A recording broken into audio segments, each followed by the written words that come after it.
বিএনপির রাজনীতিতে ৪টি দশক ধরে এই গুরুত্বপূর্ণ পদগুলো আলো করে আছেন একজন নেতা, তিনি রুহুল কবির রিজভী আহমেদ।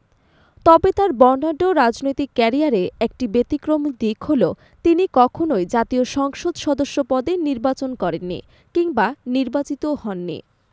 দেশের অন্যতম প্রধান এই রাজনৈতিক দলের একজন শীর্ষ নেতার এমপি না হওয়া নিয়ে বরাবরই কৌতূহল ছিল রাজনৈতিক মহলে। আজকের প্রতিবেদনে আমরা তুলে ধরব রিজভী আহমেদের সেই রাজনৈতিক ক্যারিয়ারের চালচিত্র, যেখানে তিনি এমপি না হয়েও হয়ে উঠেছেন অবিসাংবাদিক এক কণ্ঠস্বর। রিজভী আহমেদের রাজনৈতিক জীবনের শুরুটা হয় ছাত্র রাজনীতি দিয়ে। তার উত্থান রাজশাহী বিশ্ববিদ্যালয় থেকে।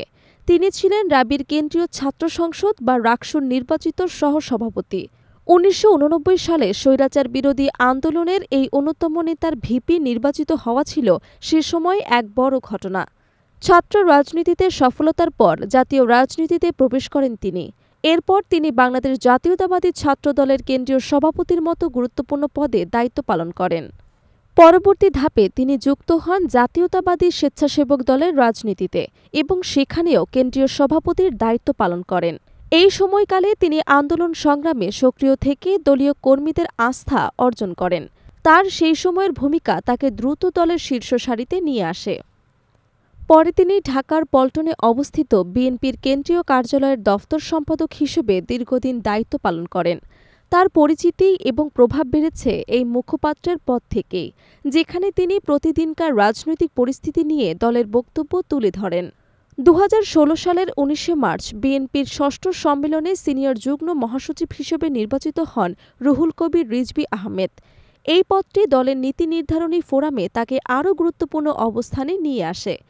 বর্তমানেও তিনি এই দায়িত্বের পাশাপাশি দলের মুখপাত্র হিসেবে বিরোধী পক্ষের সমালোচনায় সর্বদা সরব। কিন্তু এত দীর্ঘ এবং গুরুত্বপূর্ণ রাজনৈতিক ক্যারিয়ারেও তার সংসদ সদস্য না হওয়ার বিষয়টি বরাবরই আলোচনার কেন্দ্রে ছিল। রাজনৈতিক বিশ্লেষকদের মতে রিজভী আহমেদ দলের অভ্যন্তরে এমন এক অবস্থানে ছিলেন যেখানে তাকে সাংগঠনিক এবং মুখপাত্রের দায়িত্বেই বেশি প্রয়োজন ছিল। তাকে কেন্দ্রীয় কার্যালয়ের সঙ্গে সেতু বন্ধনকারী হিসেবে বিবেচনা করা হতো। তাছাড়া মামলা হামলার কারণে প্রায়শই তাকে আত্মগোপনে থাকতে হয়েছে, যা নির্বাচনী প্রক্রিয়ায় অংশগ্রহণের ক্ষেত্রে একটি বড় বাধা হতে পারে। যদিও আনুষ্ঠানিকভাবে দল বা রিজভী আহমেদ কখনো এ বিষয়ে ব্যাখ্যা দেননি।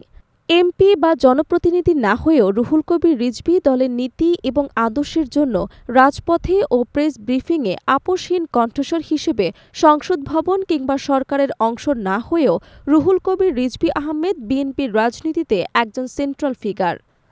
এমপি না হয়েও ৪ দশকের রাজনৈতিক জীবনে তিনি তার কর্ম এবং সংগ্রামের মাধ্যমে দলীয় কর্মীদের কাছে একজন আইকন হয়ে উঠেছেন। তার রাজনৈতিক জীবনের এই ব্যতিক্রমী পথচলা প্রমাণ করে যে জনপ্রতিনিধি না হয়েও দেশের রাজনীতিতে প্রভাবশালী ভূমিকা রাখা যায়, যদি থাকে আদর্শ এবং সংগঠনের প্রতি নিষ্ঠা।